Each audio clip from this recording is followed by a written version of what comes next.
Eu estava lendo hoje, né, eu acho que era no Globo, não sei, uma matéria em que uma professora falava o seguinte, que nas escolas criou-se uma polêmica para saber se o nazismo é de esquerda ou de direita, né? Então, alguns alunos, que o pessoal lê a internet, né, leram aí umas bobagens que vem dos liberais ultra-reacionários, né, tipo von Mises, que ele mesmo era um fascista, né, falando que o nazismo é de direita e o nazismo é de esquerda e o comunismo é de esquerda, tudo de esquerda, né? Os únicos que não são de esquerda são eles mesmos. Isso, logicamente, que é uma bobagem, né? O próprio Mises, que é super direitista, falou que o Hitler tinha salvado a civilização europeia, né? Ele tinha prestado esse grande serviço. Ele foi ministro do governo fascista da Áustria, antes do Hitler derrubar o governo fascista e invadir o país. Ele mesmo era um fascistão, né? Então ele não tem autoridade para falar se o fascismo é de esquerda ou de direita. Mas o importante é o seguinte, o fascismo, ele é apenas um instrumento, como toda forma política.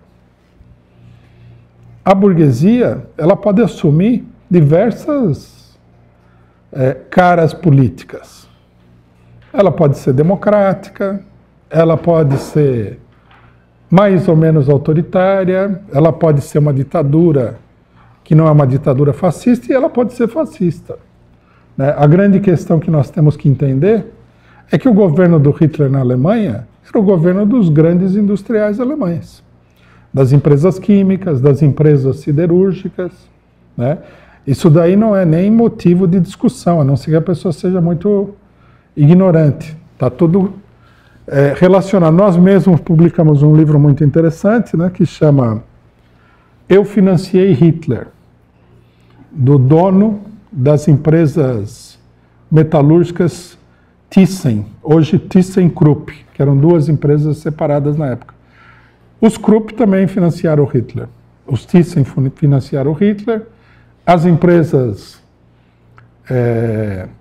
químicas financiaram essas bonitinhas que a gente tem no Brasil, Bayer e tal, com nomes diferentes, financiaram o Hitler. Foram os capitalistas que financiaram o Hitler. Financiaram o Hitler para quê? Para expandir a área de dominação econômica dos capitalistas alemães.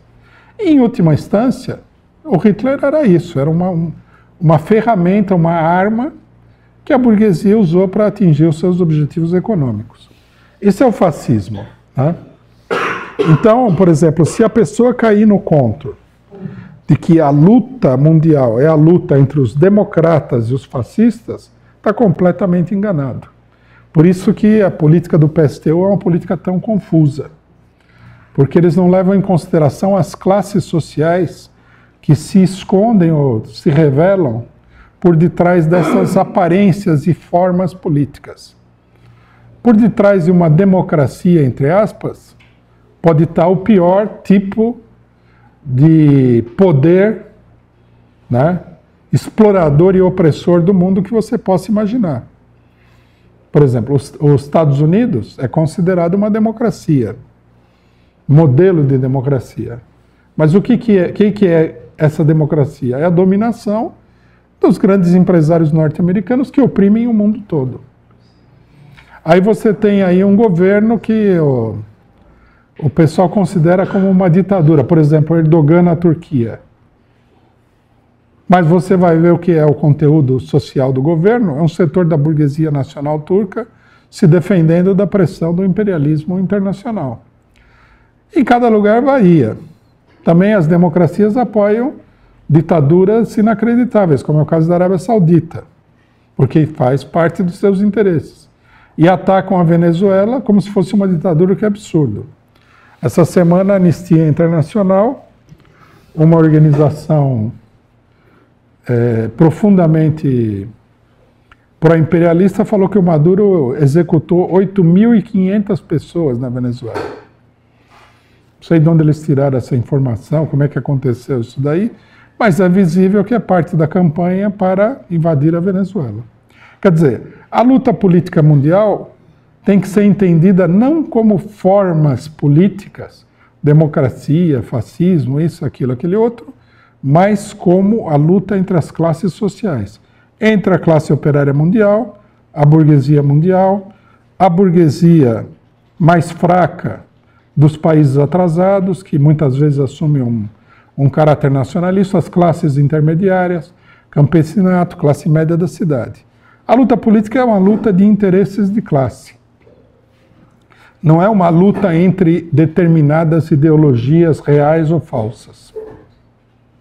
Por exemplo, no Brasil hoje não é uma luta entre democratas e fascistas. A luta verdadeira é entre o conjunto da burguesia golpista, que é a burguesia toda brasileira, ou quase toda, e os trabalhadores e setores democráticos das classes médias. Essa é a luta real.